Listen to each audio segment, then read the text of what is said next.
Okay, 6 p.m. my time. It's time to begin. So for the recording, we are Lumrim module practice module class 7 out of 8 on June 22nd, 2023. Let's gather our minds here as we usually do, please. Bring your attention to your breath until you hear from me again.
Now bring to mind that being before you is a manifestation of ultimate love, ultimate compassion, ultimate wisdom.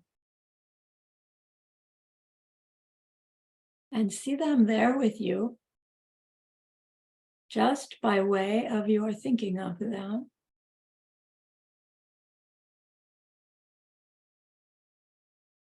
They are gazing at you with their unconditional love for you.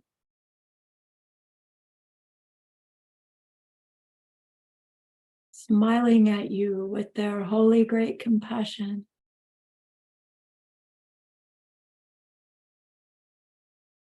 Their wisdom radiates from them.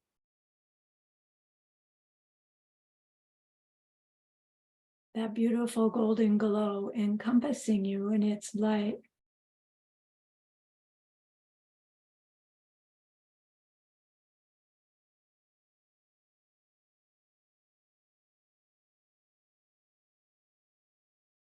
And then we hear them say, bring to mind someone you know who's hurting in some way.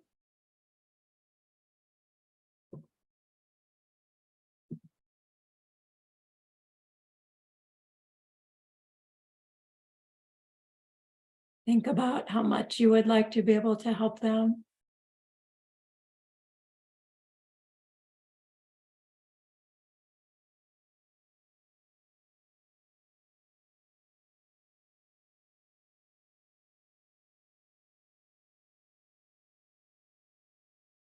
And how the ways we try seem to fall short.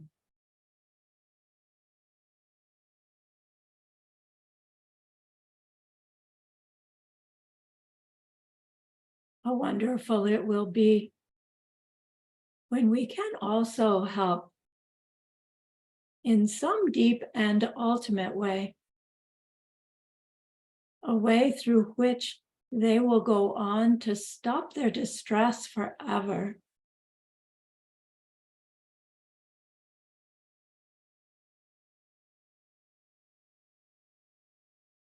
We are learning how that might actually be possible.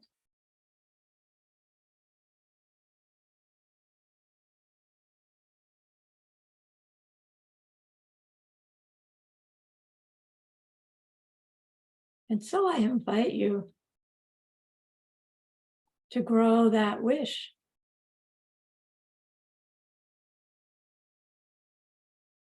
Or maybe even a longing.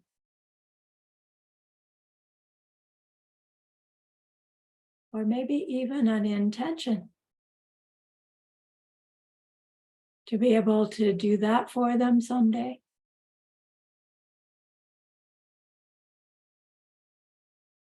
And maybe even a determination. I won't stop trying until I can help in that way.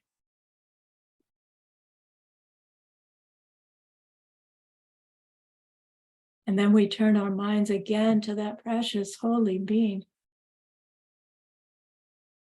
We know that they know what we need to know yet. We need to learn yet. We need to do yet.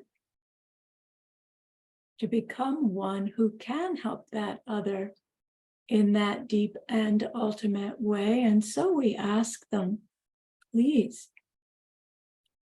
teach us that.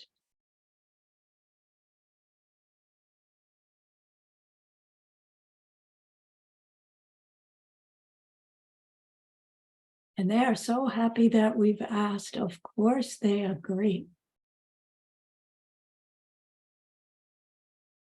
Our gratitude arises. We want to offer them something exquisite.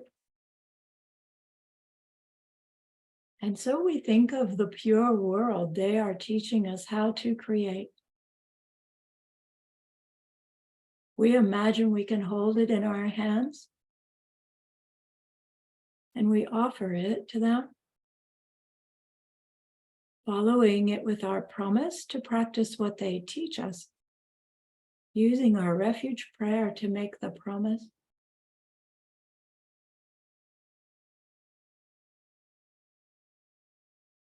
Here is the great earth, filled with fragrant incense and covered with a blanket of flowers. The great mountain, 4 lands, wearing the jewel of the sun and the moon. In my mind, I make them the paradise of a Buddha and offer it all to you. By this deed, may every living being experience the pure world. Idam Guru Ratna Mandala Kam Niryatayami. I go for refuge until I am enlightened to the Buddha, the Dharma, and the highest community. Through the merit that I do in sharing this class and the rest, may I reach Buddhahood for the sake of every living being. I go for refuge until I am enlightened to the Buddha, the Dharma, and the highest community. Through the merit that I do in sharing this practice and the rest, may I reach Buddhahood for the sake of every living being. I go for refuge until I am enlightened to the Buddha, the Dharma, and the highest community. Through the merit that I do in sharing this class and the rest, may we all reach Buddhahood for the sake of every other. So bring your attention back to your breath. Let's do our practice preliminaries before we go any further.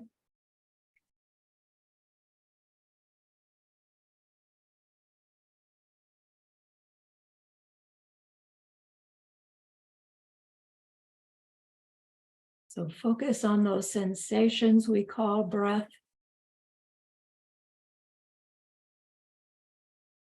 To draw your mind, your attention in, to focus on just that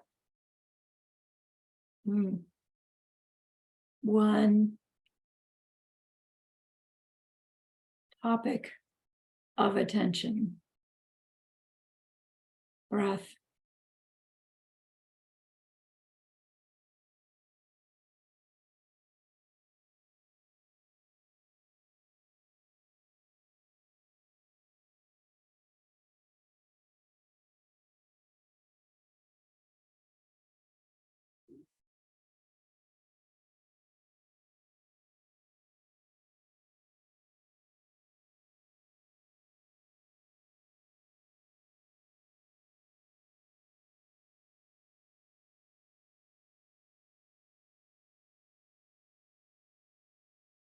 If you get distracted, just come back.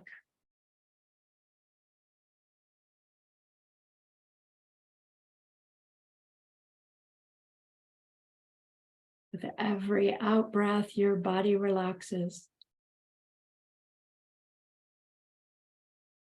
With every in breath, your attention sinks deeper and gets brighter into this inner reality.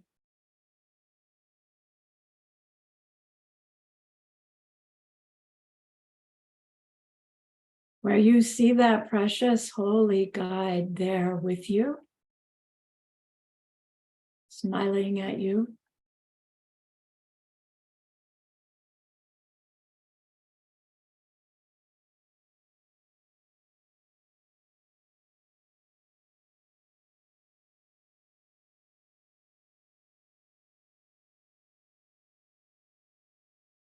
Think of one of their good qualities.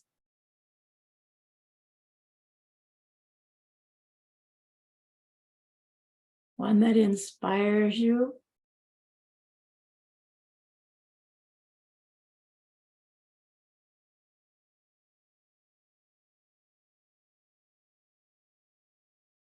Feel your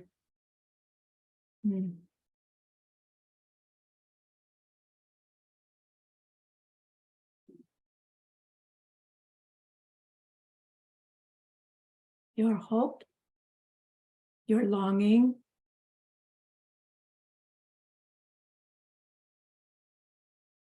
to grow a quality, even a tiny bit like that.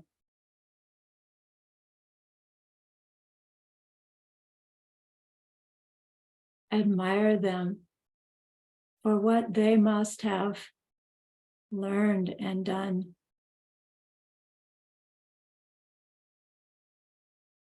to have that quality.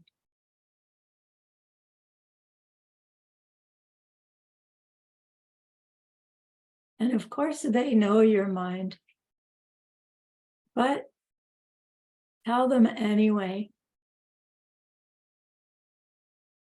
In this movie that you're running, wow,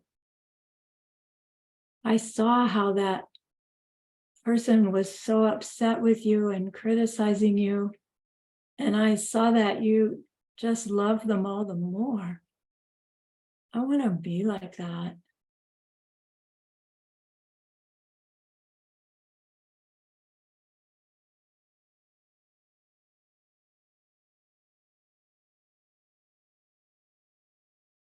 And of course, they smile.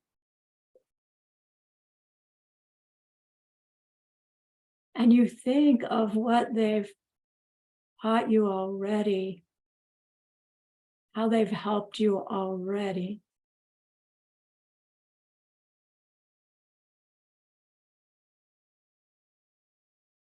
And a sense of feeling of gratitude arises.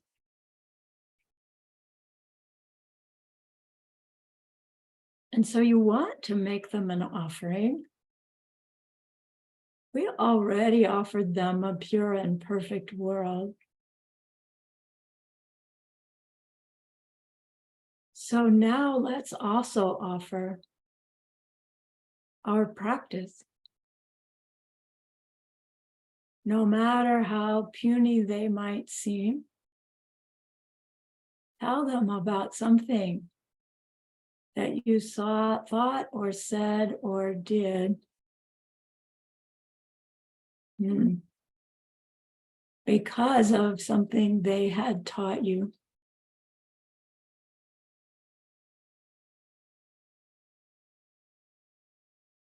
I paid enough attention while I was out for a walk that I saw that line of ants, and I very carefully stepped over them instead of shuffling through them like I might have before you taught me about mental seeds.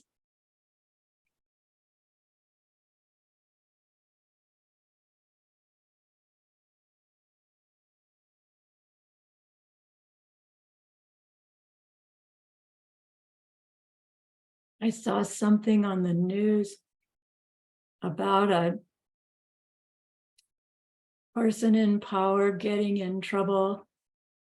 And I admit I had this thought, they deserve it. And I'm offering the fact that I stopped it right away and grew my compassion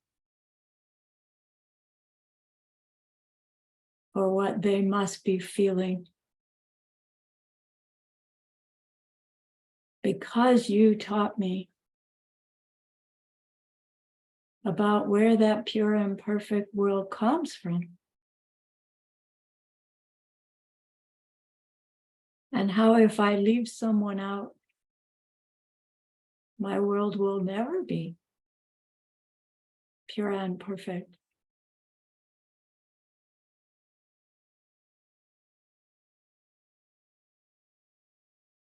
And see them very happy with our efforts.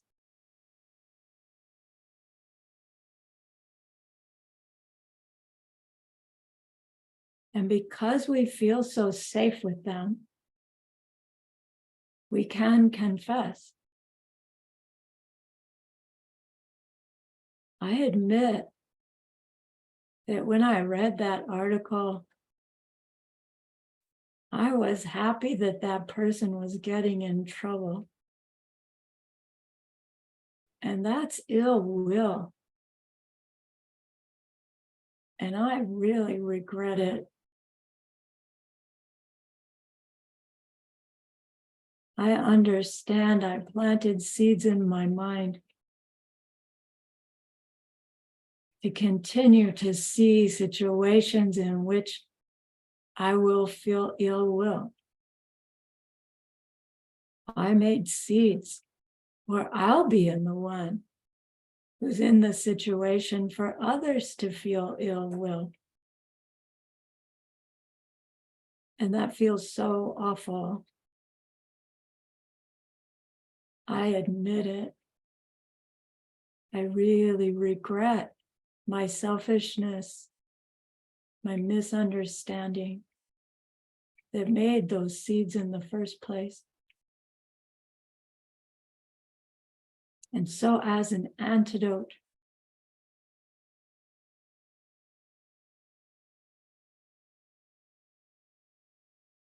I will share this class,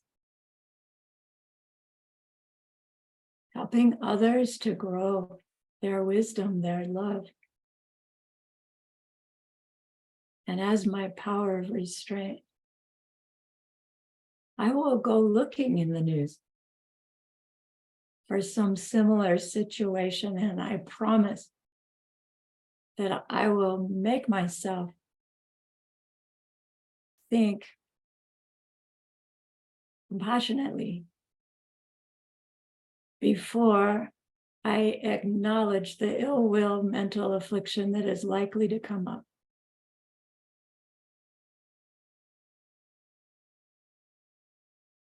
And they smile and they waggle their finger at me. Be sure to do that then, so that you can see yourself complete your power of restraint.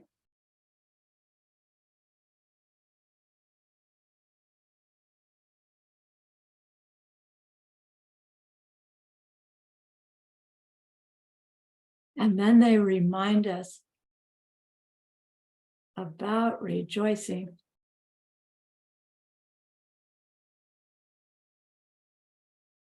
And so we think of some good things that we've thought, said, done, seen, and tell them about that.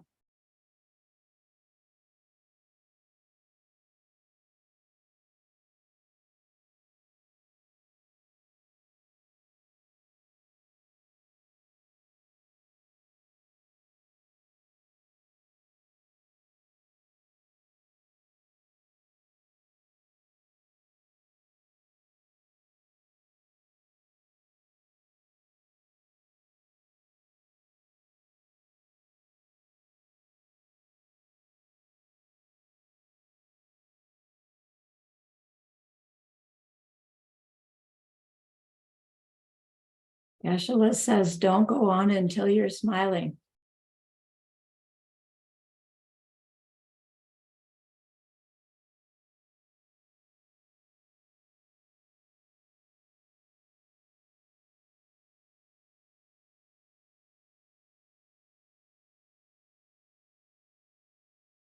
And all of these practices,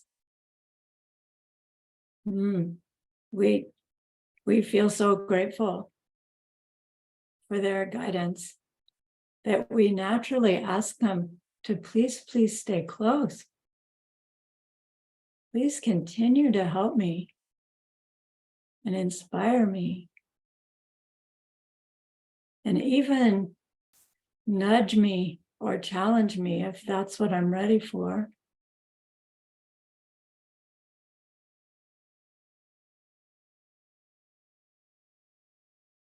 Please continue to teach for me personally, throughout my world. Please teach formally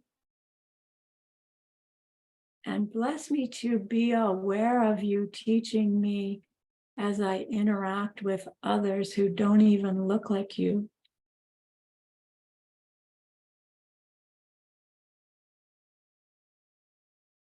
I dedicate all the goodness that I've done so far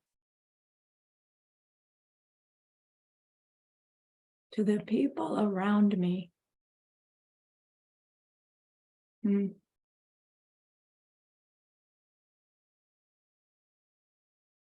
Awakening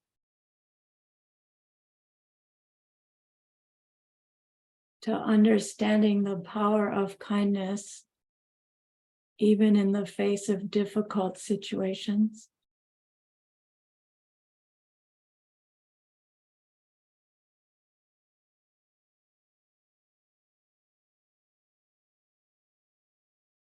And they smile again.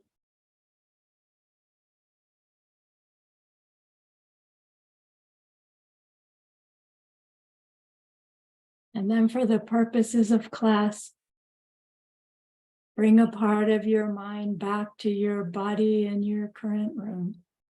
Sorry.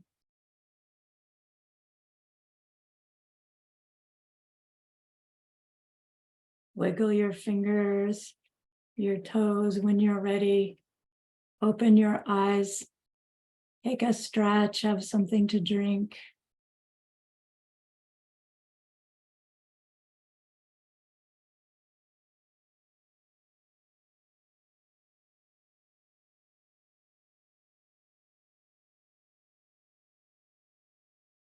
So all of that was 24 minutes.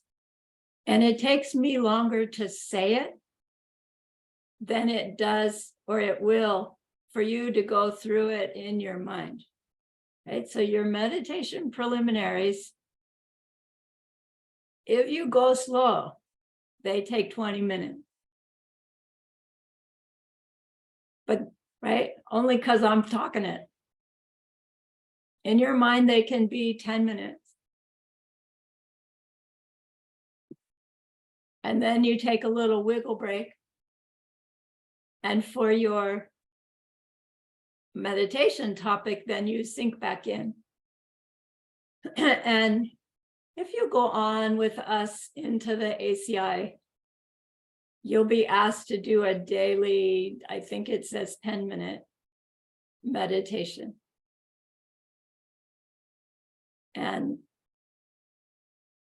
And then by the time we get to course 3, we'll be saying, it's still 10 minutes for the assignment, but add 1 minute every week. Just 1 minute. And by the end of the year, you're meditating for an hour. That's pretty extraordinary. It'll happen without you having to rearrange life, because life will rearrange 1 minute a week. It does seem to work, actually.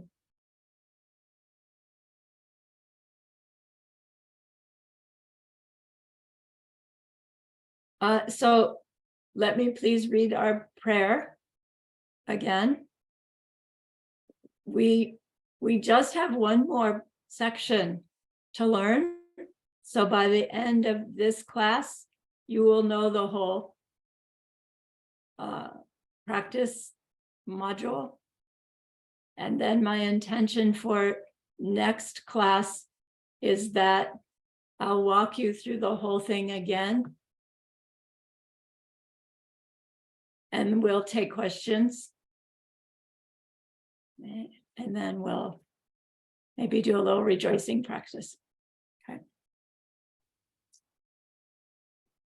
All right. So I'm reading. Translators, you're welcome to do the same. Okay, everybody ready? The source of all my good is my kind Lama, my Lord. Bless me first to see that taking myself to them in the proper way is the very root of the path, and grant me then to serve and follow them with all my strength and reverence. Bless me first to realize that the excellent life of leisure I have found just this once is ever so hard to find and ever so valuable. Grant me then to wish, and never stop to wish, that I could take its essence night and day. My body and the life in it are as fleeting as the bubbles in the sea froth of a wave. Bless me first thus to recall the death that will destroy me soon, and help me find sure knowledge that after I have died, the things I have done, the white or black, and what these deeds will bring to me, follow always close behind, as certain as my shadow. Grant me then ever to be careful to stop the slightest wrong of many wrongs we do, and try to carry out instead each and every good of the many that we may. Bless me to perceive all that's wrong with the seemingly good things of this life. I can never get enough of them. They cannot be trusted. They are the door to every pain I have. Grant me then to strive instead for the happiness of freedom. Grant that these pure thoughts may lead me to be watchful and to recall what I should be doing.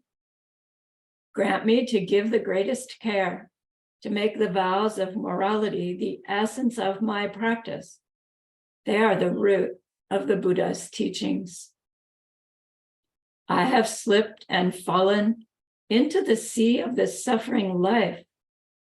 Bless me to see that every living being, every one my own mother, has fallen into.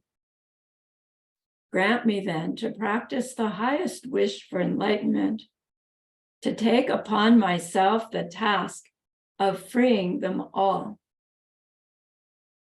Bless me to see clearly that the wish itself is not enough, for if I am not well trained in the three moralities, I cannot become a Buddha. Grant me then a fierce resolve to master the vows for children of the victors.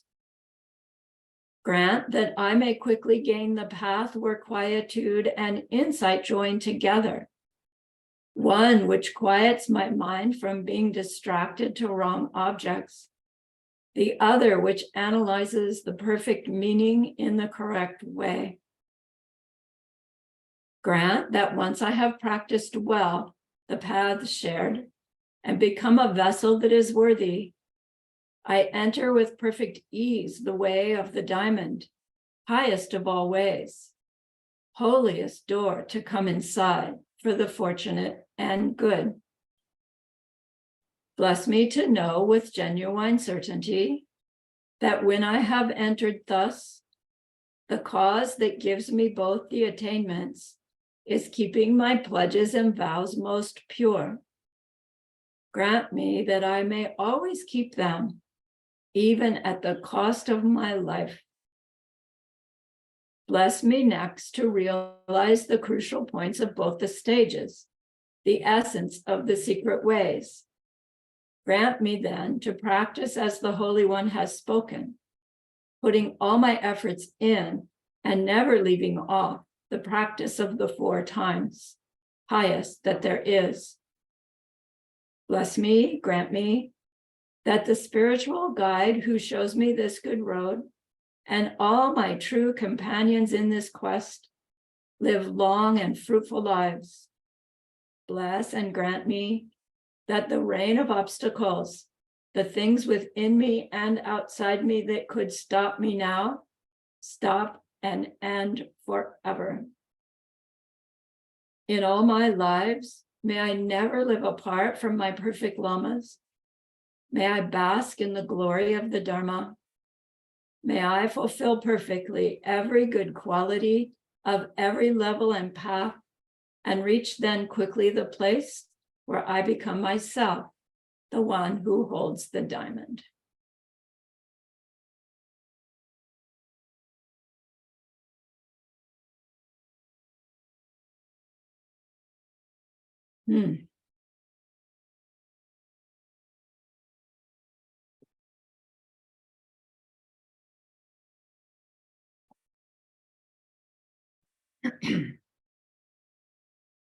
So last session, we actually entered the building. And that represents having reached some level of understanding or some experience that made us decide to start on our spiritual path.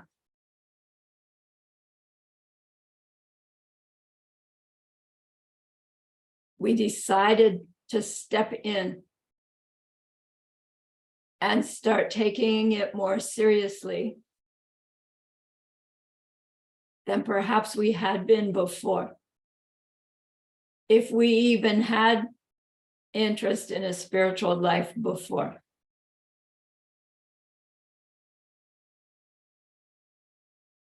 It's a little curious in this tradition that the first thing we see when we make our determination, I'm going to be on my spiritual path, we step in that room and the first thing we see is our own coffin with our own dead body in it.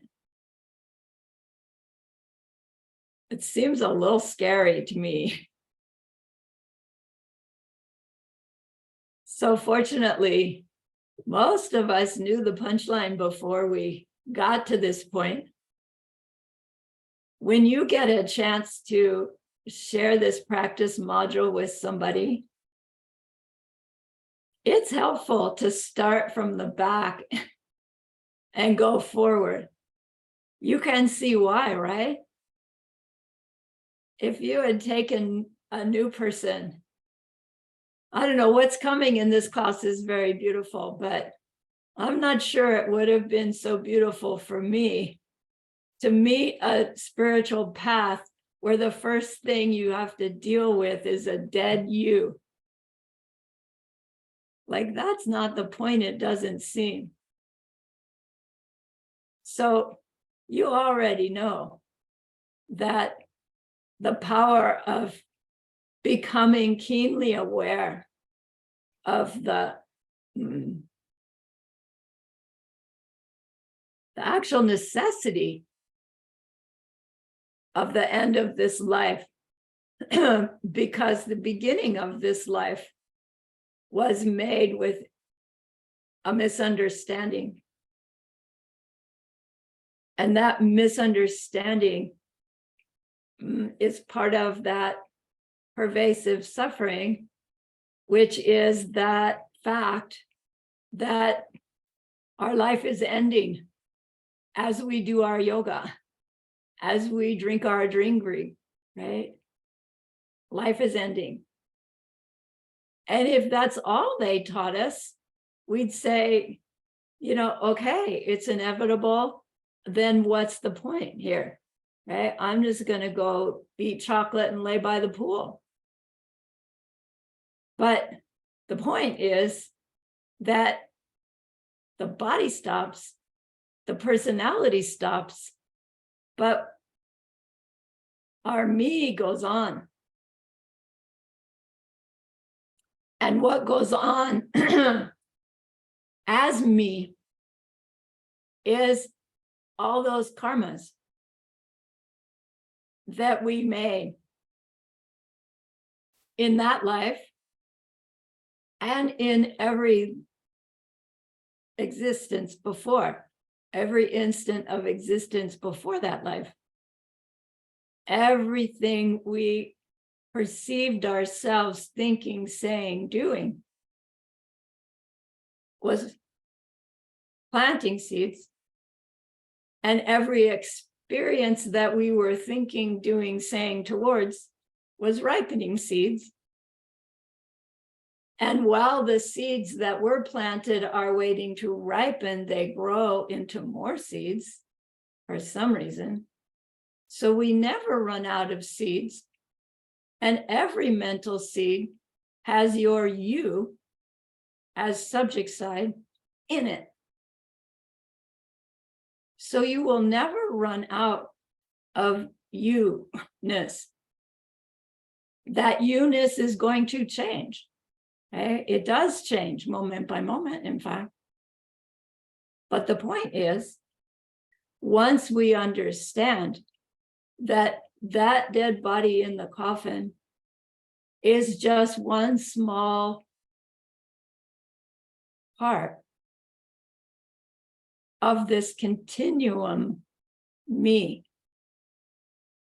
And when we understand about that continuum being colored by the mental seeds we've planted, we naturally think, well, I've planted selfishness seeds,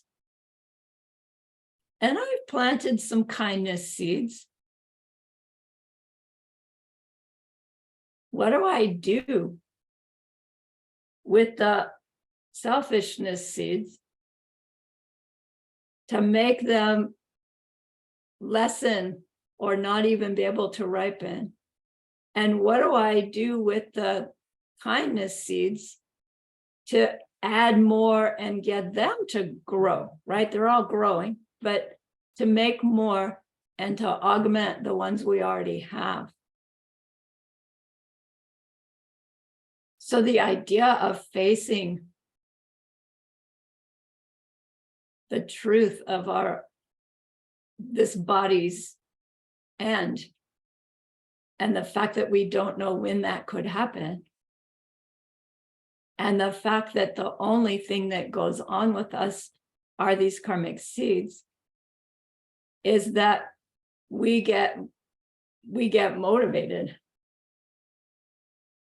to learn what we need to learn to be able to choose our behaviors such that we plant more kindness seeds than unkindness seeds, and that we in fact even start to plant some seeds with a teeny little modicum of wisdom, because that will grow also.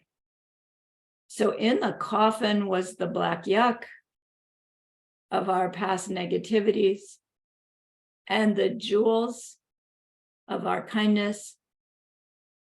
And there was the fire of our wisdom that we throw the black ones in.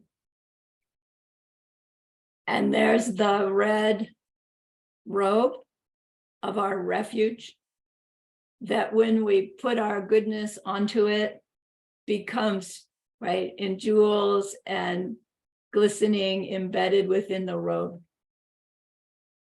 And putting on that robe represents our going for refuge, our formal declaration. I understand this well enough that I choose to rely on the Buddha's teachings, the one who achieved it and then taught it, the wisdoms that he taught, the Dharma, and those on the path ahead of me, right, who know and want to share, called the three jewels. And what we mean by going for refuge in those three jewels has many levels we'll learn.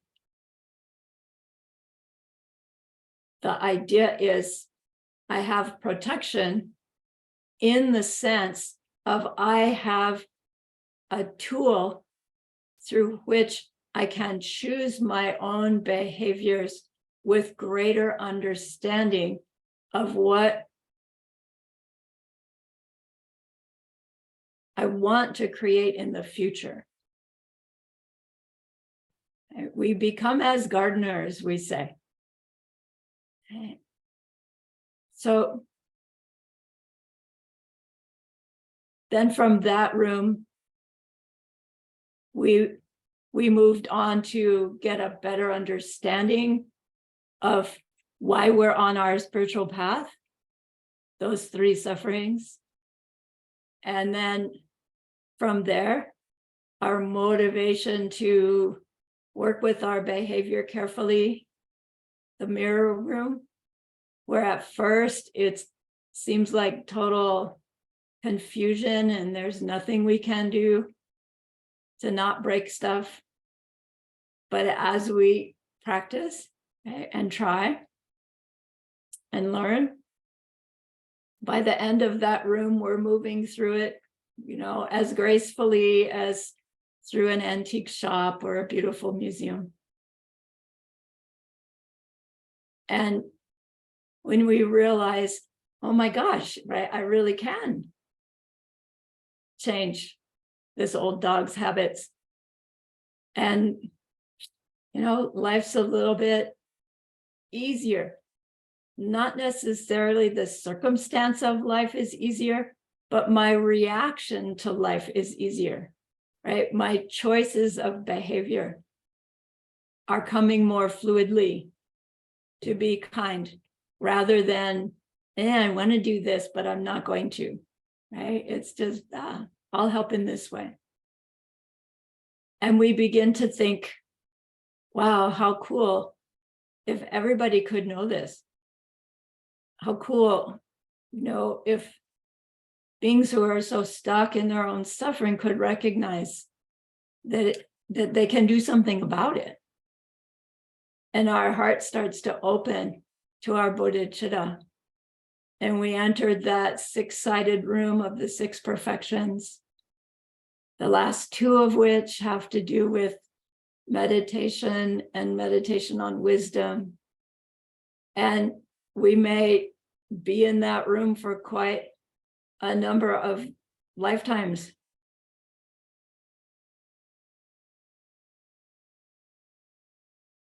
And then at some point, our own precious holy guide recognizes that we're ready.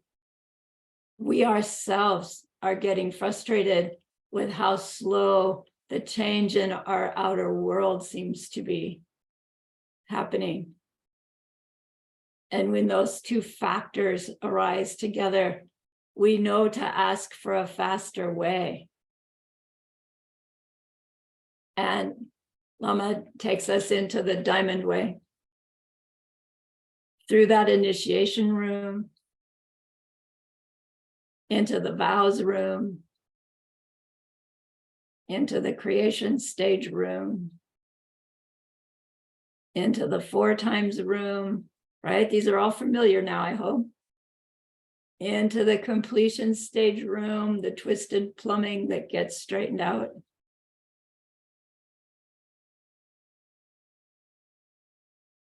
Into standing at that threshold, the last instant of ordinary you, and the next instant, the fully enlightened being you in that courtyard. And in the next instant, fully enlightened being you in the courtyard and emanating to every world and every being what will bring them to that same state.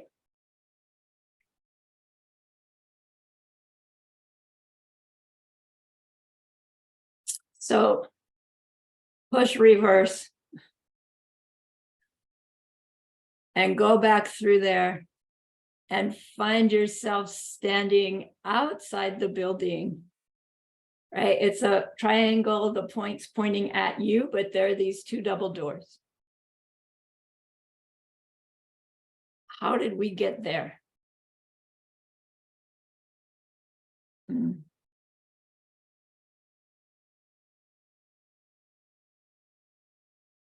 The verse says, bless me first to realize that the excellent life of leisure I have found just this once is ever so hard to find and ever so valuable. Grant me then to wish and never stop to wish that I could take its essence night and day.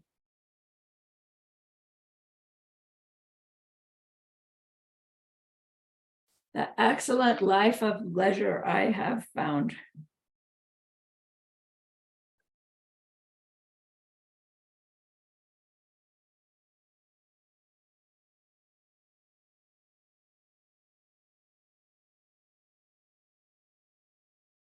Before we were saying it takes some kind of disaster for us to wake up. You know, and somebody said, do you really have to have the disaster? And no, of course you don't. It is possible that we could have a human life with, you know, all the goodnesses and all the struggles. And I don't know, wake up someday and just think, I need refuge.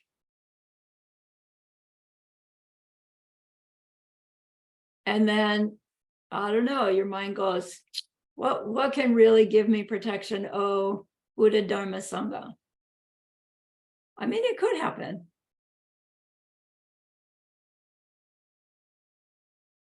But I'm guessing that if we had those seeds, you know, there would, our circumstance, it wouldn't be like sudden and spontaneous like that. Maybe we wouldn't need the, you know, some kind of shocking thing to wake us up. But how many of us have been in a spiritual tradition that, you know, yes, I went to church, and yes, I prayed a little, and yes, I, you know, was careful in my behavior, but it didn't really occur to me that what was held within that was a detailed spiritual map, right, to the end of all suffering. I just didn't get it. Right now I see that it is in my own home tradition. I just didn't see it before. You know, for me, I had to go out of my home system and find this other one. My point is, taking refuge, although it's how we formally declare ourselves on this particular path, it's not actually the beginning of our spiritual path. Stepping into the building is this going from dabbling and still searching to, yes, this is the path that speaks to me, right? I'm going to dedicate myself to it, at least until I prove it right or wrong to myself. Right? So I don't want you to misunderstand and think that even in your visualization, if you step inside those doors, you're committing yourself to something that you cannot later say, not for me. Right? You can. Buddha says, you can and please do. Right? If it doesn't fit you, it's not the path for you. There's another one out there that's meant for you. As long as it seems to fit, get as much out of it as you can. And then maybe you take what you got out of this path and you use it in either another path or your old path to understand it even better. Do you see? So again, this practice module is to give us the overview. And within that overview, there is a point at which we say, I'm going to declare myself. And that's when we step into the building. But before that,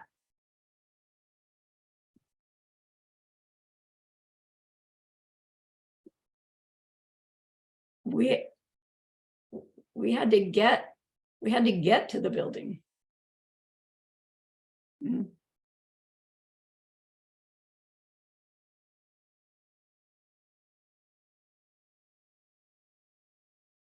So to even get to the building, for most of us, there was some disappointment, some challenge, like some straw that broke the camel's back, to use that phrase, that tipped us from, oh, this is just life, I have to deal with it, to no, I need to know why this is happening. I need help. So everybody's story is unique. They're all amazing and beautiful. And at some point along the way, in my students, we share our stories, and they are all inspiring to all of us.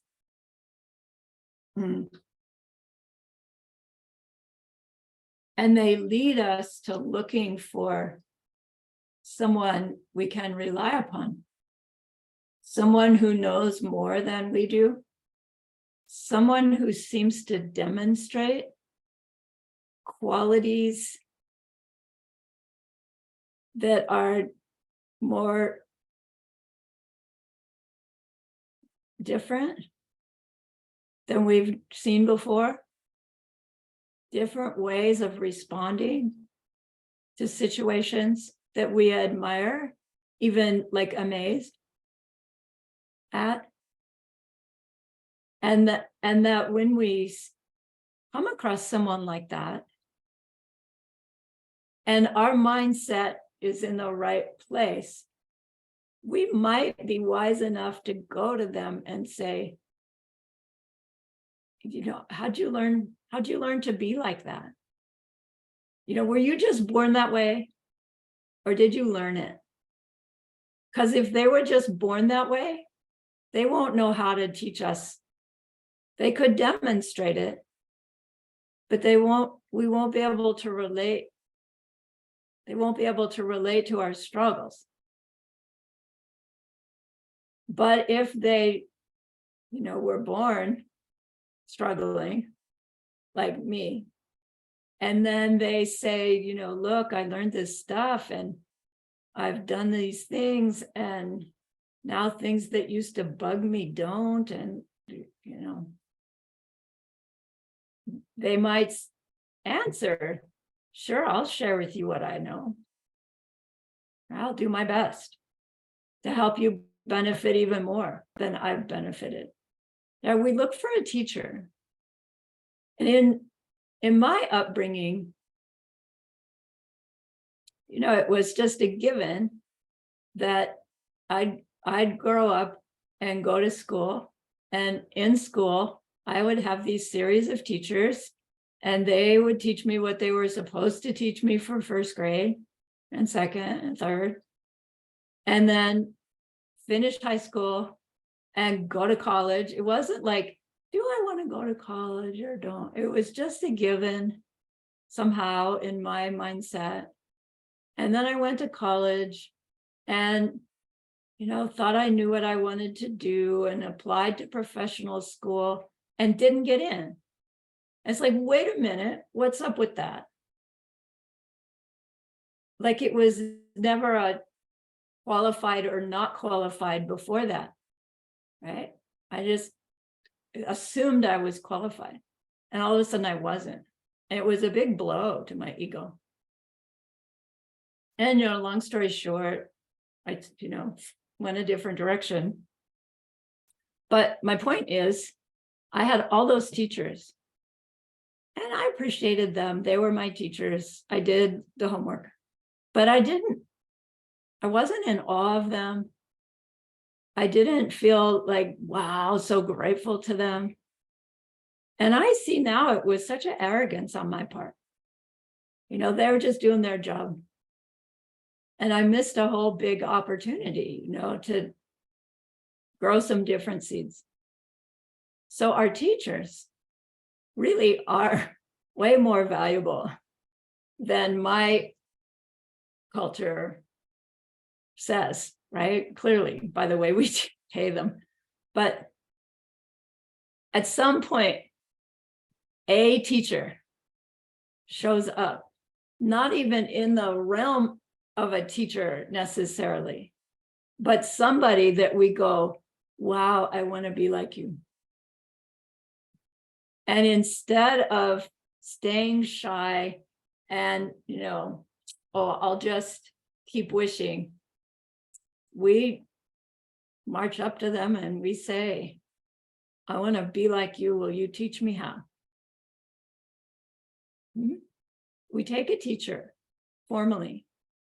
Now, how do we know who they are, what they're going to teach us? How do we trust them? Can we be sure, right? We talk about all that kind of stuff in the course of the ACI.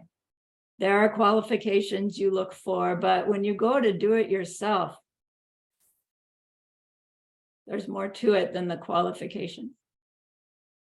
The point is, without a teacher who we believe loves us more than we love ourselves, knows us better than we know ourselves, without that, we'll struggle along making mistakes. We'll make progress. But when we have a relationship with that being, and we know that any interaction we have with them, they are doing to help us for our highest and our best. It's not always pleasant, but we understand, right? There's always this message, this teaching, and we use all of it to practice what they teach us. It's a beautiful relationship to have. They say the way we cement that relationship is once we have decided it's them, we formally go to them. We make them some kind of offering. And we say, I see you in this special way. I know you know what I need. Please, please, please take me as your student. And they'll probably say no. And our job is to say, no, you can't say no. Right? You can throw the, I know you're a bodhisattva, so you can't say no at them. But the point is, they're giving us the opportunity to shake in our boots and get scared and back out. And you say no to your own self, no, I mean business here. It's a more serious relationship to take on a teacher for my spiritual path all the way to the goal. It's more serious than getting married. And so we should take as much time or more to find that special being before I declare ourselves. Because that relationship has already been for many lifetimes, and it's going to go on for as long as it takes for you to see yourself as total Buddhahood. And then you still have a relationship with them. Right? So to be at the front of this building, in this module, we have already found that teacher. And the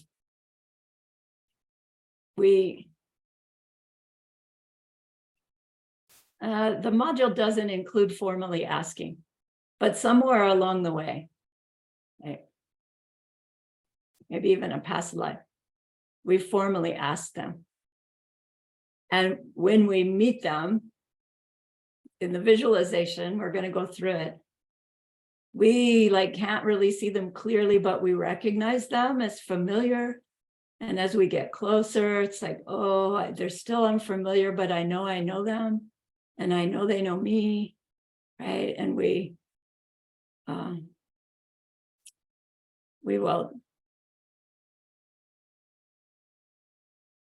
will follow them when they say come.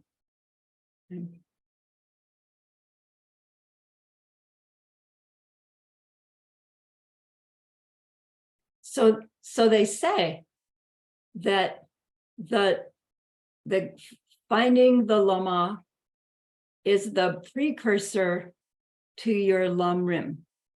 The Lamrim is this realizations we will gain on our path to Buddhahood. To get to the first realization, we are growing that renunciation, right? Sick and tired of being sick and tired. There must be another way. And we've met somebody who's inspiring. And we ask them to be our teacher. And we learn how to interact with them now as my formal teacher. How do I think about them? Right? How do I see them? How do I interact with them? How do I use them? Right? It sounds bad when we say, oh, that guy used me. It's a negative connotation. But our teacher, who fully knows what mental karmas we need to make and not make, their job is to serve as a powerful karmic object for us. And they want us to use them in that way. Again, in the series of the ACI, we learn what that means. But it's half the Lamrim, gaining this ability to have a relationship with your root teacher, with your precious holy being who will take you to full enlightenment. Once we have those pieces in place, we know how to grow them. And that's when we can actually make that commitment and step into the building, which seems like we're on a totally beginning path. And yet we're not beginning because we're 50% through the Lamrim by finding our teacher and having this relationship with them.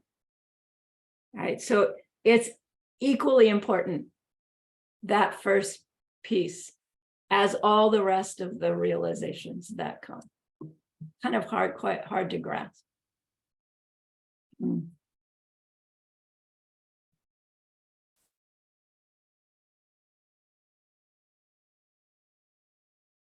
So the first thing, so we get this teacher, oh, let's take a break, 7:05. It's a good time for a break. I don't need to do anything but take the break. No, so okay. I forget, I'm not in charge.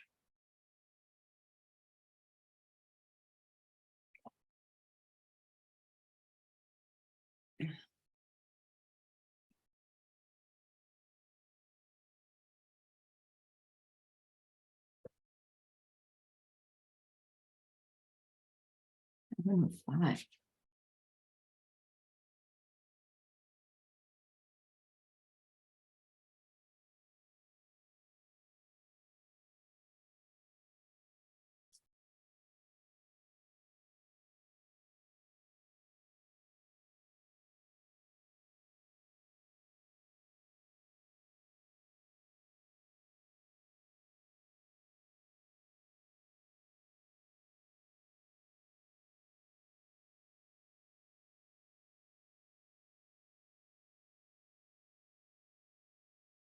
Right, it's coming.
Sarahni, could I ask a question?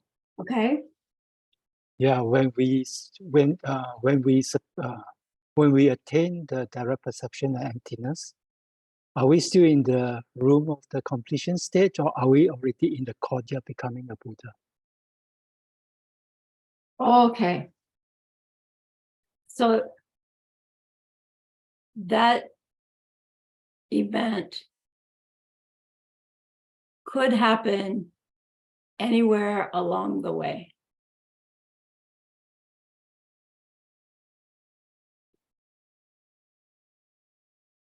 Okay, so what is in the courtyard is really a Buddha.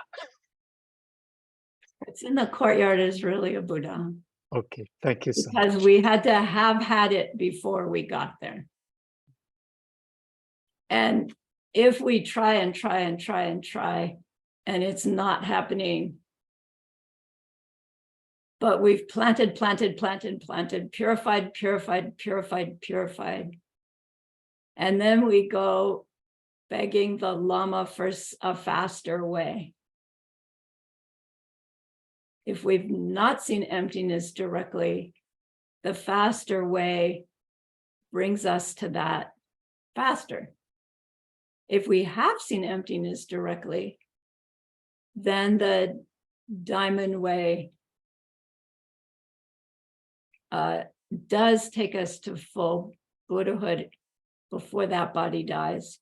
Oh, I see. If we do the work, okay? But that event can happen in any room, on the stairway up to the room. Okay. Anywhere along the way. Good question, thanks. Thank you.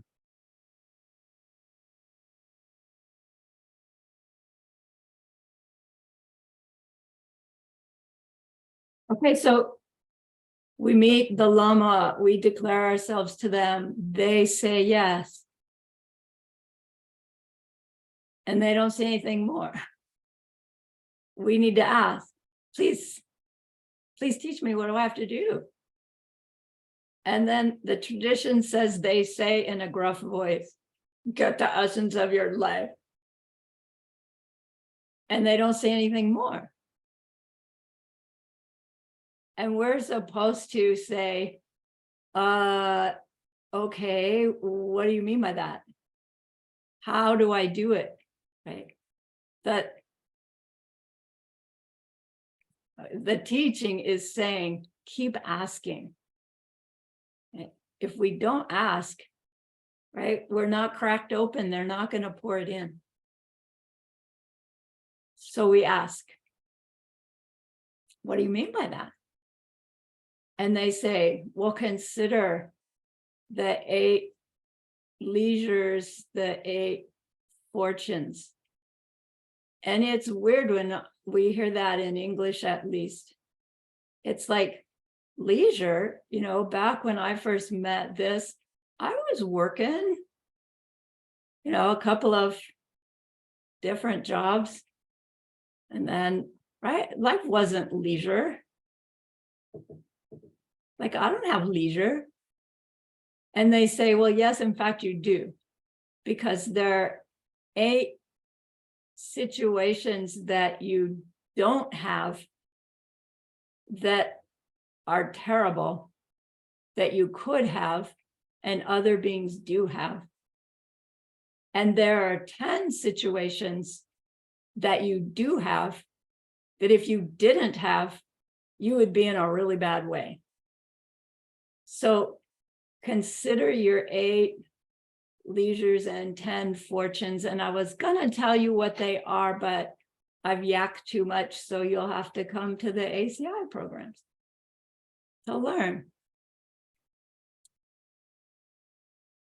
As a human, in a class like this, we do have the kind of leisures and fortunes they're talking about.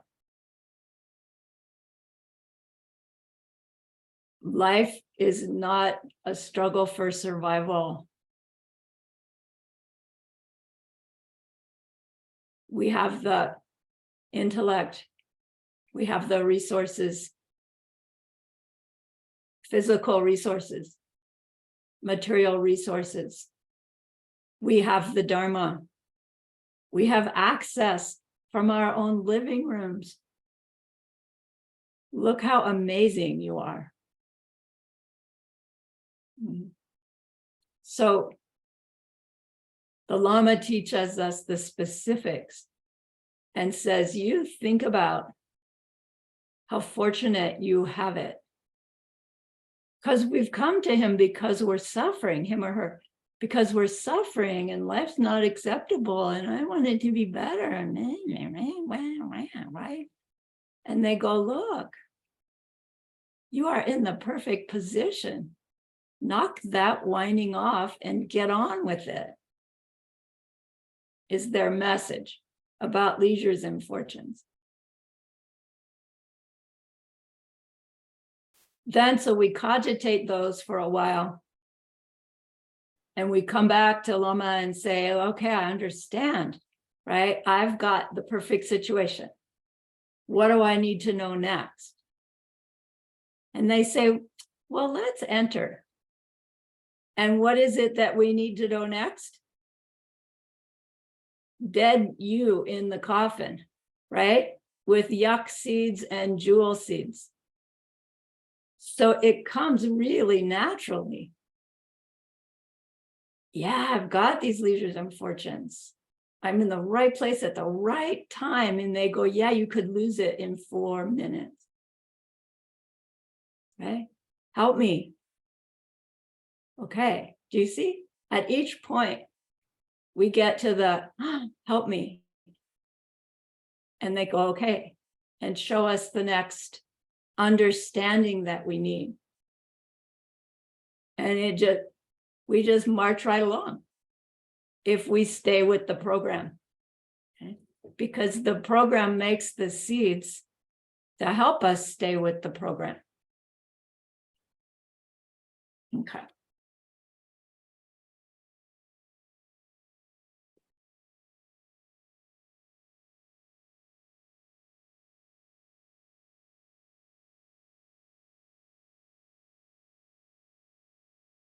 So we could call our leisures and fortunes rare and special opportunity.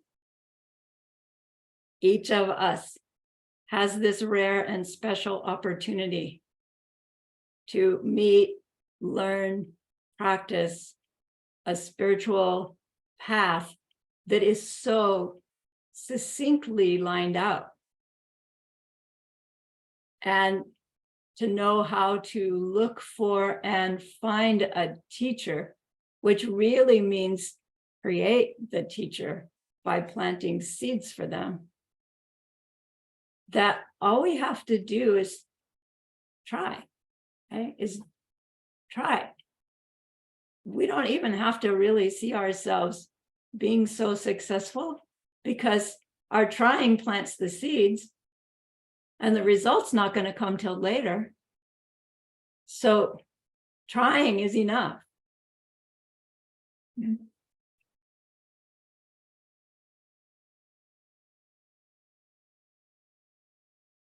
So how did we come to learn about these special opportunities that we have? It doesn't occur to us usually. Somebody had to tell us about it, right? The Lama. The first verse says, the source of all my good is my kind Lama, my Lord. If you don't like the word, my Lord, call it my teacher, capital T, teacher. Bless me first to see that taking myself to you in the proper way is the very root of the path. And grant me then to serve and follow you with all my strength and reverence. Because we see that what it means to serve and follow them is to ask, receive, try it on for size, come to a conclusion, ask for confirmation of your conclusion. If it's right, they teach you new. If it's not quite there, right, they teach you more to get to the right conclusion. And the spiral, very naturally, though not effortlessly, takes us to the courtyard. Okay. What does it mean to serve and follow them? For some people, it means you move in next door and you do their laundry and you take them to the doctor. For others, we can't get that close. But it doesn't mean we can't serve and follow them in any lesser, we serve or follow them in any lesser way. That English didn't come out right. Sorry, translators. It can be just as powerful a relationship in the physical absence as in the physical presence. Different kinds of challenges. The challenge for us to have a Lama who's far away is to remember that they're not in fact far away. They are with you all the time. And when you're not close to them physically, that actually, becomes easier to think of in terms of thinking of them as special, because they have to be special to be with you all the time and be wherever they are. Whereas when you're with them physically, because they're so special, and you see them pick their nose and, act so annoyingly human, it's harder to see them as so special. So, one path versus the other path, don't think lesser, greater. Think this is what I have to work with. How do I do it to my greatest capacity? Right? And again, we'll learn.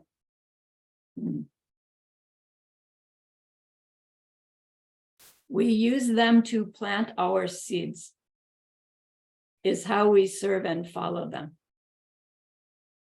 And we keep asking for teachings and trying them on for size.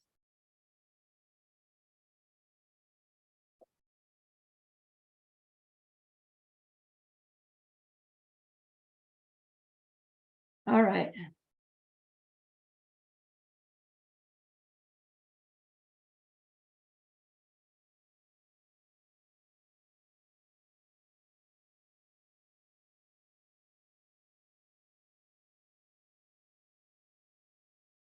I would like to walk you through this movie from the absolute beginning, which I haven't told you about yet, until we get to the end. So I have one more thing to say. So before we even found our Lama in this life, Geshe-la uses the metaphor of being in a dense forest or jungle. And it doesn't really have a clear path. And we're compelled, something's compelling us to go somewhere else. Not satisfied to live in our own little hollow of a tree, but, compelled to keep moving. We're searching for something we don't even know what. And everything that we experience is either pleasurable or not pleasurable, but all of it is dissatisfying because we keep going in different directions and never get what we're looking for because we don't even know what we're looking for.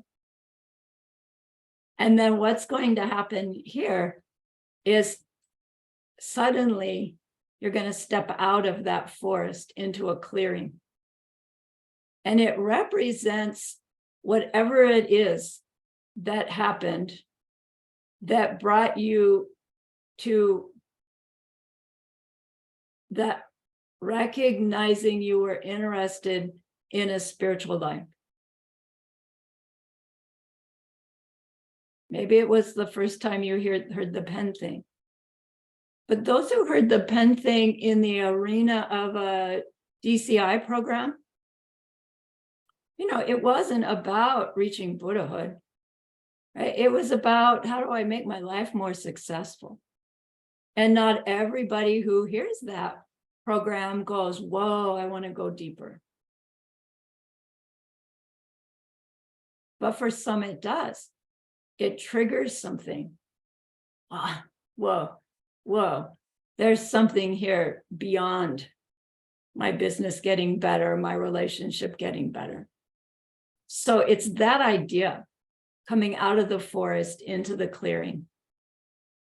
And then I'm going to walk you through what happens after that, right? I don't want to say any more because you want to run your own movie. Okay.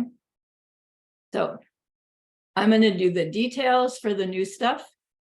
And then when I get into the rooms that get more and more familiar, I'm just going to say, and you know what happens in that room, right? And I'll give a few breaths according to our time until we get to the courtyard. All right. Got it. So shift and wiggle so that when you sit for this, you can sit still and not be distracted, except by me.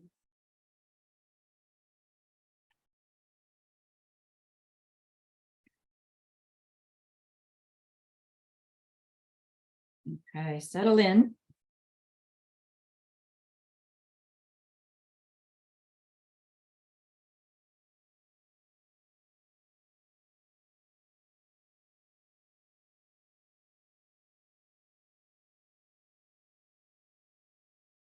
Feel this body solid to your seat.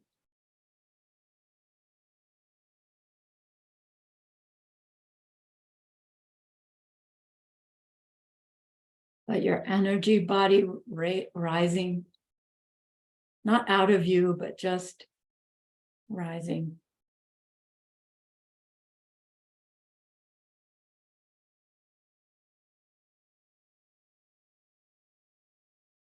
Bring your attention to your breath.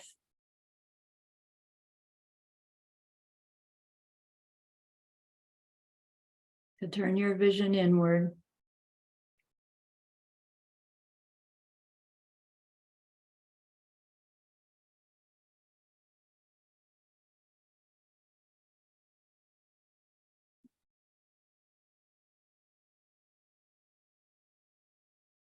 Ask that precious holy being there before you to help you.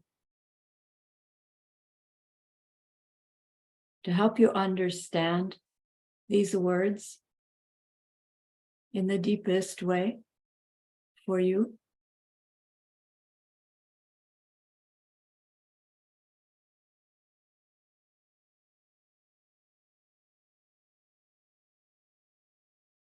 And find yourself in a deep, dense forest. You've been there a long time.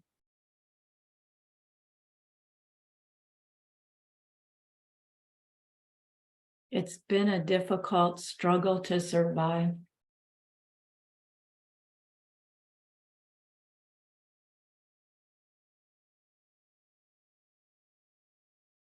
And you feel compelled to some destination you don't really know. You can't clarify. But compelled by something deep within you.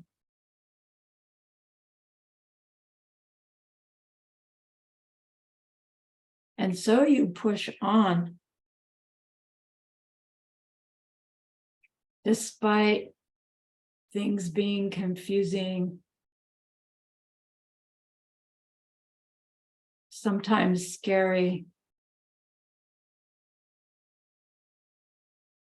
mostly exhausting.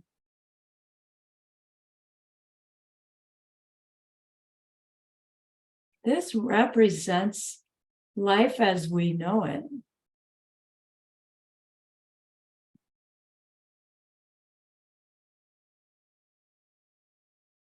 And suddenly, surprisingly, you step out of the dark forest into the sunlight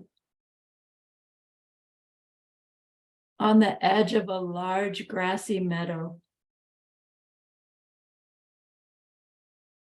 It's fresh, green, wildflowers.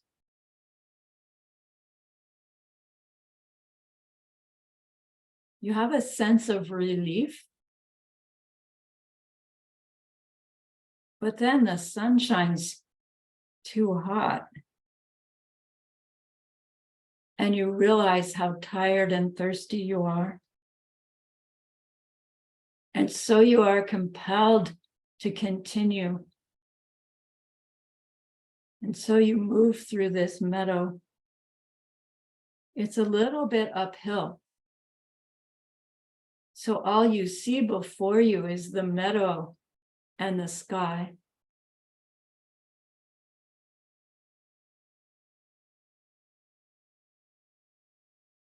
The travel is a whole lot easier than before. And as you get to the top of the little hill, you can see that not far away, there is a river. It's really wide, so it's hard to quite see what's on its opposite shore. But on your side of the shore, you see there's a beautiful boat at a dock. And there's a person who seems to be in charge of the boat.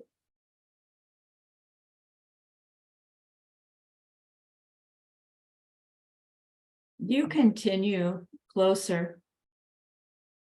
And as you're looking at the scene, you realize that that person seems familiar to you.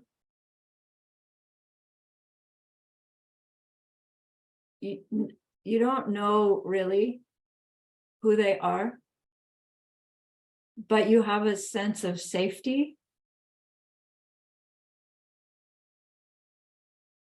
a sense of familiarity, a sense of admiration. And as you continue to watch what they're doing around the boat, you're surprised to find that you're feeling even a sense of devotion to them.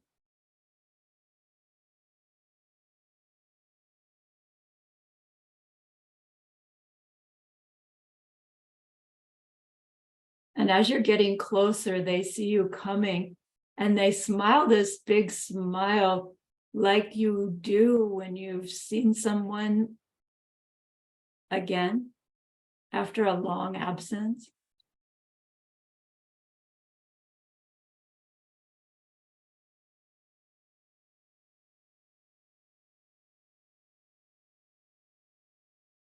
You recognize that you are seeing them as this manifestation of ultimate love, ultimate compassion, ultimate wisdom. You didn't even know you knew about that before. And so you share your feelings with them.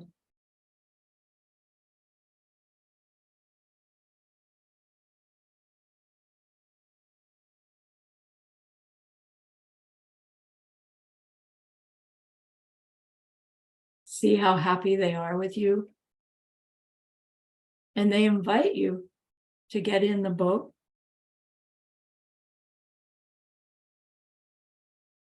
You decide to do so, and they help steady you as you step from the dock onto the boat. It rocks, you know how they do. But this being holds you steady.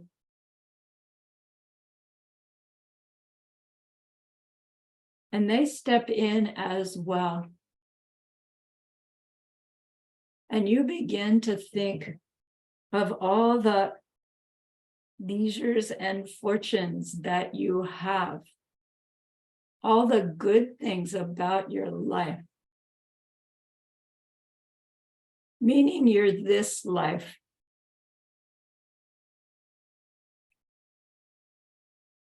All the kindnesses you have done, all the opportunities you've had, all the things that you've learned, all of which have contributed to bring you this great opportunity.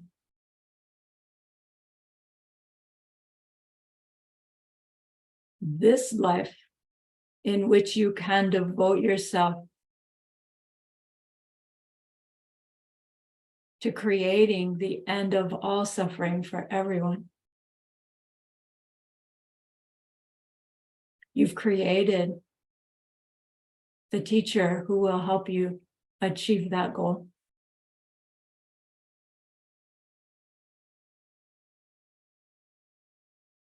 And they will help you learn how to practice the paths shared by beginner capacity people, and how to practice the steps shared by medium capacity people, and how to practice the steps of the great capacity people,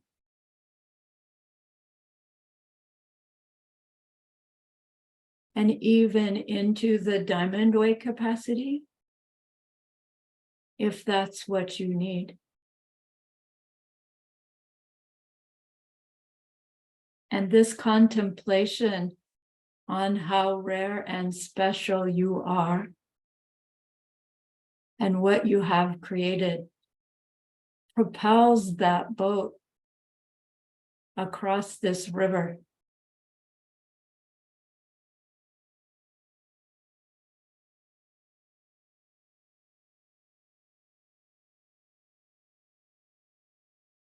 And your goodness drives the boat to this dock.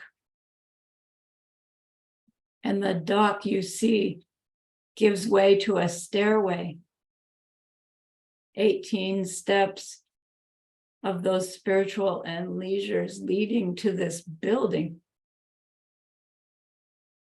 The first room of which looks like a triangle with the point towards you, with two beautiful double doors. The teacher steps out of the boat and offers their hand to help you. You get to decide whether you take their hand and go,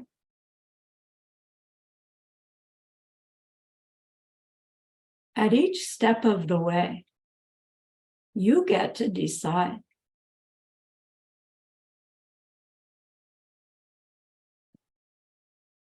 So say you do take their hand, step out of the boat.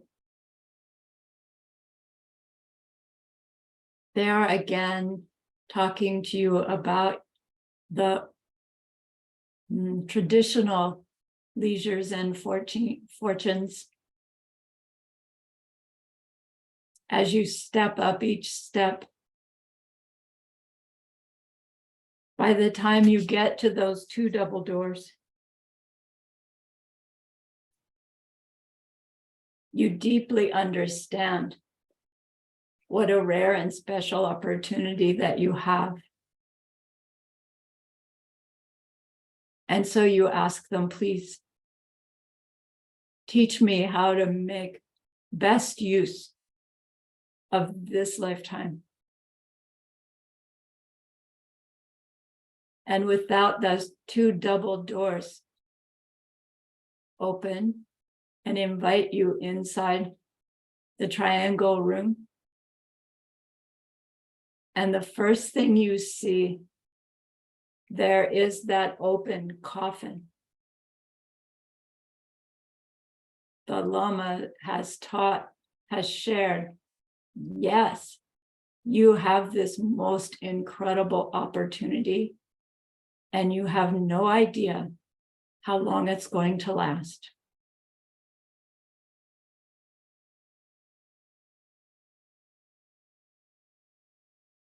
And they point out about the black yuck and the jewels and what to do with it. So I'll give you 2 minutes to grab that black yuck, identify it as something, throw it in the fire.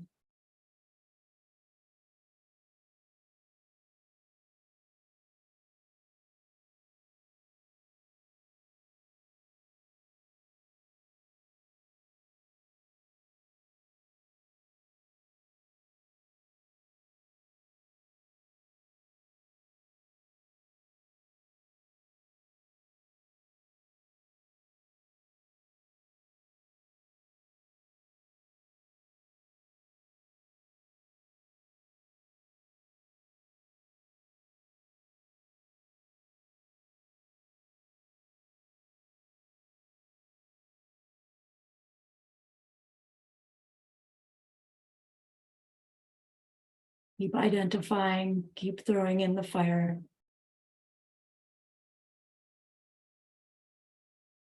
All those regrets.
Now go back to the coffin and gather those jewels. Think of how they represent your kindnesses. There are lots of them.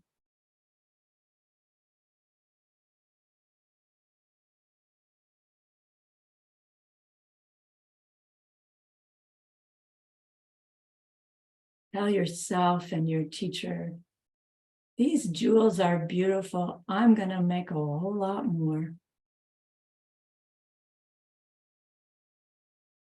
And you sprinkle the jewels over that beautiful red robe.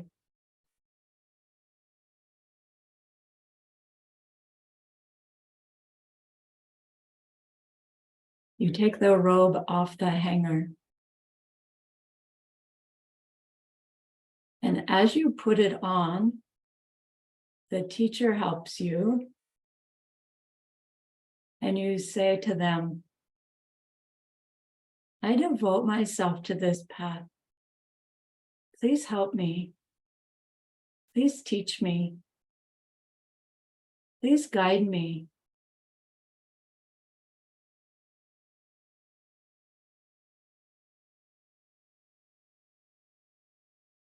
And they smile and open the door to the hallway. It's the hallway of the three sufferings. Like another kind of downer. They say, yeah, I'll help you. And first, you need to realize that there's not even a good thing in this life. It's not causing a cause for future suffering. There's all kinds of good things. How we respond to them, how we use them, either perpetuates our broken world or helps us fix it.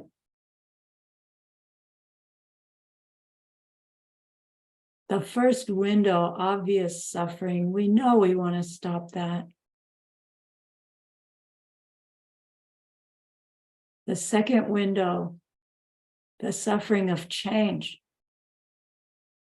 good things that wear out.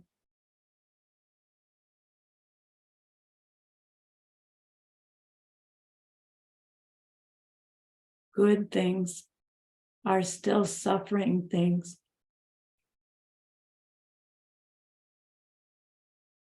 But don't misunderstand and think, oh, then I don't want anything good.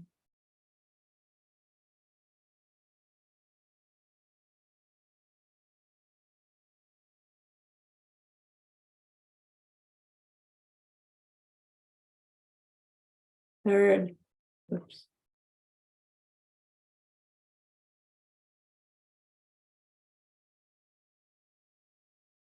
Suffering, pervasive suffering.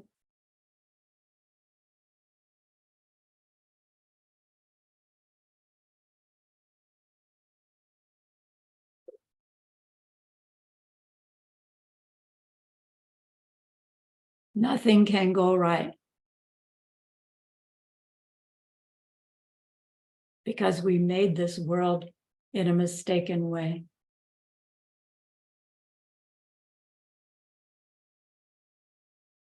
Grow this sense of, oh, I've had enough.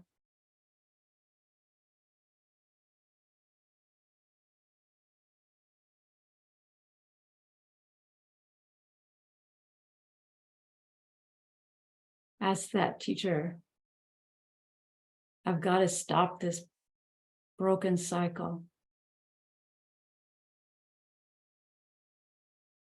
I want to get my priorities straighter.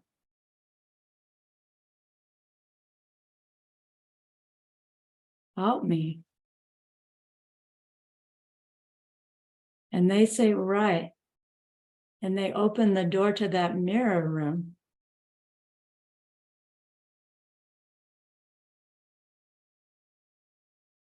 Stand at the door and look in and feel how confusing and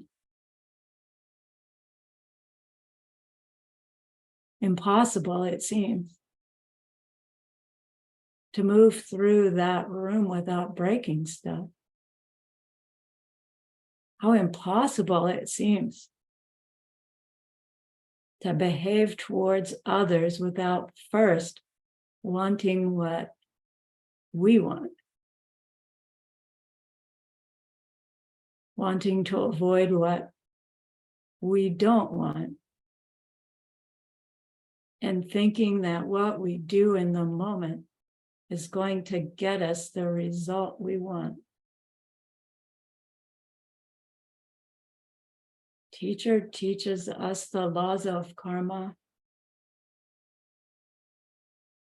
the karmic correlations, a method for working with our own choices of behavior. And we practice. Yes, we break those trinkets. Yes, we bump into ourselves in the mirror. And our reliance on our teacher and their guidance, we keep going. We keep trying.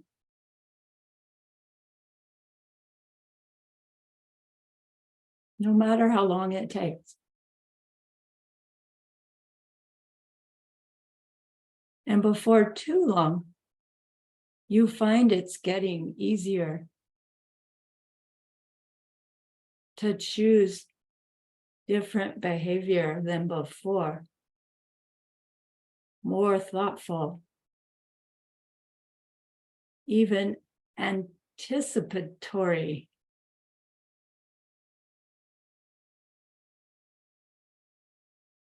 In avoiding harming others.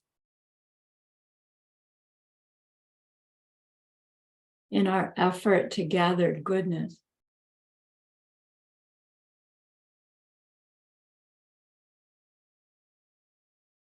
And as it gets easier to behave kindly, even in the face of struggles,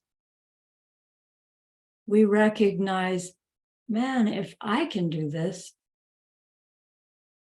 surely I can help others do it too. I don't want to reach my own peace of mind and be the only one in my world who's happy.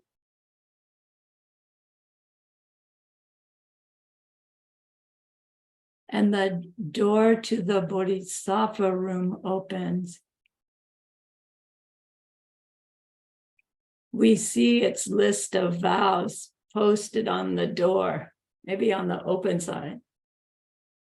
And we see the picture that represents for us how others are suffering so terribly, so much more terribly, because they don't know the secret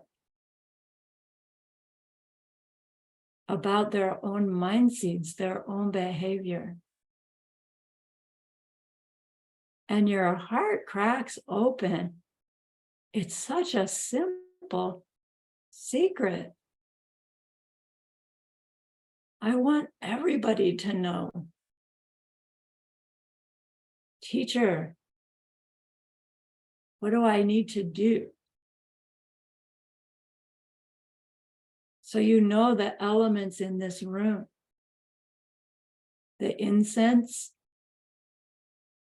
the two bodhicittas permeating us.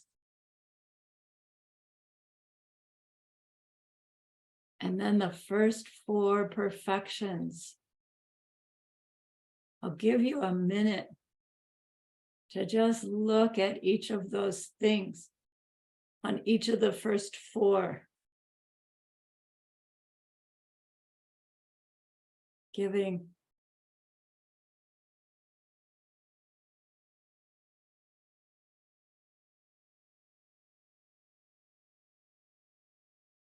moral discipline.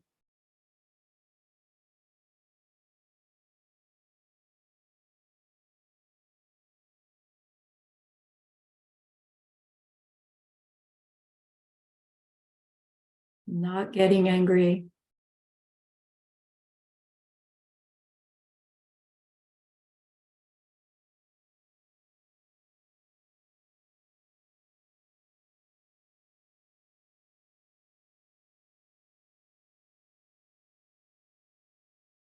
Joyous effort.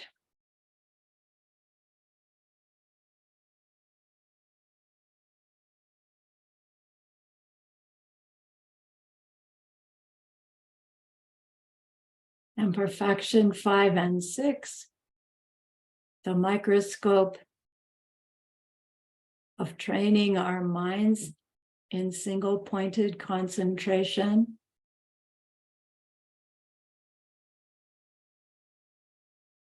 And the diamond, turning that single pointed concentration onto the empty nature of our object.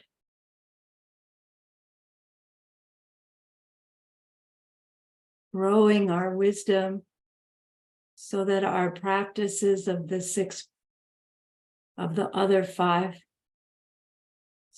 other four can be more infused with our bodhicitta.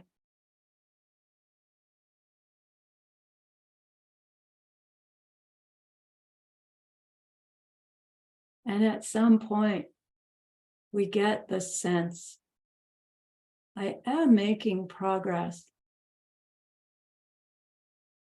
but this is going so slowly. Please, teacher, isn't there a faster way? People are suffering. Well, I feel the benefit of my bodhisattva practices. My life is, my mental state is getting more and more happy, more and more enjoyable, even as the circumstances of my life don't seem different. It's like magic. Please, isn't there a faster way through which I can help everyone find the magic?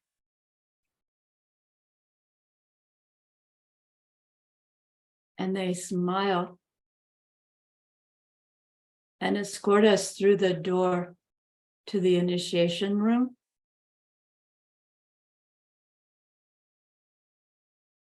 Something special happens there. We receive more vows, instructions.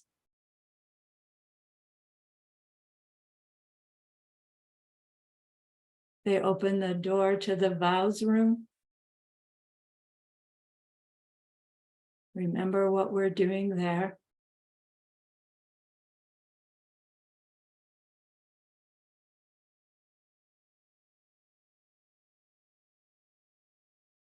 They open the door to creation stage room.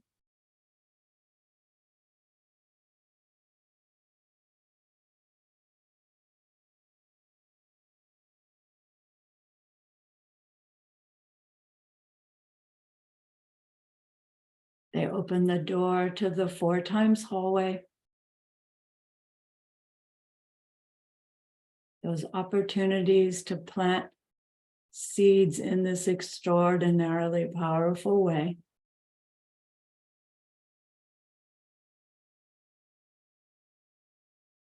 Which makes us fit for completion stage room.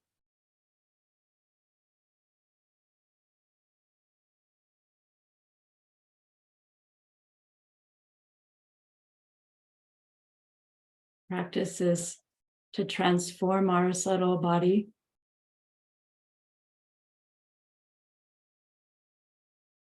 into that body of light.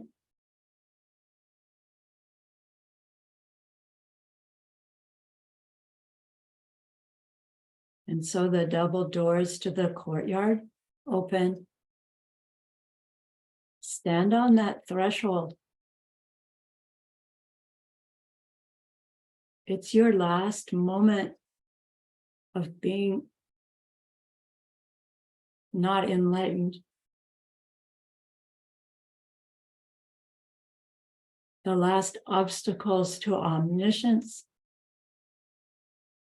are resolved. And you are that being in the center of the courtyard, a manifestation of ultimate love, ultimate compassion, ultimate wisdom. And in the next instant, simultaneously also emanations everywhere for everyone. Some of which are the boat captain waiting on the shore of that river for one of your students to find their way out of the jungle.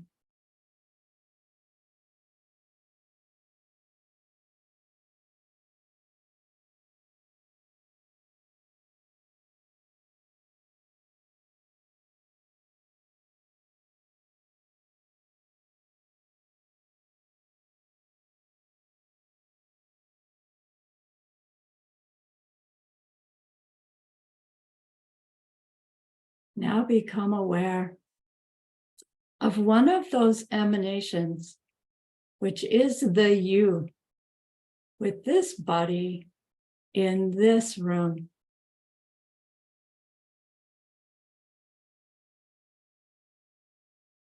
Recall what you have learned through this course.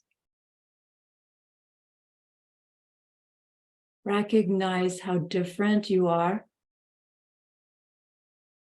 from what you were just 4 weeks ago.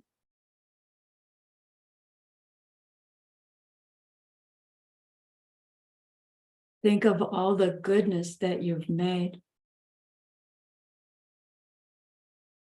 on behalf of someone else. And think of it like a beautiful glowing gemstone that you can hold in your hands.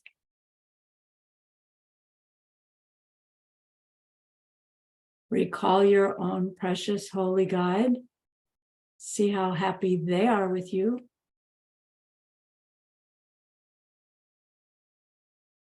Feel your gratitude and devotion to them. Ask them to please stay close, to continue to guide you and inspire you. And offer them this gemstone of goodness. See them accept it and bless it and they carry it with them right back into your heart.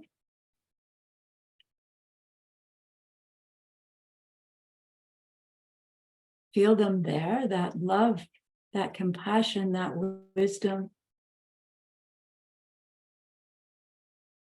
there for you.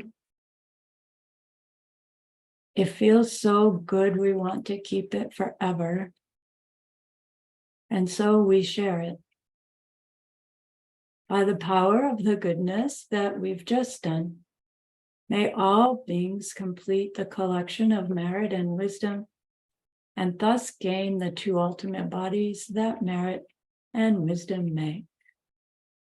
So use those 3 long exhales to share this goodness with that one person.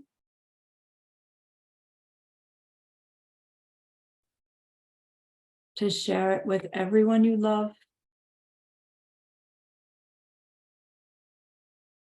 To share it with every existing being everywhere. See them all filled with happiness, filled with wisdom. And may it be so.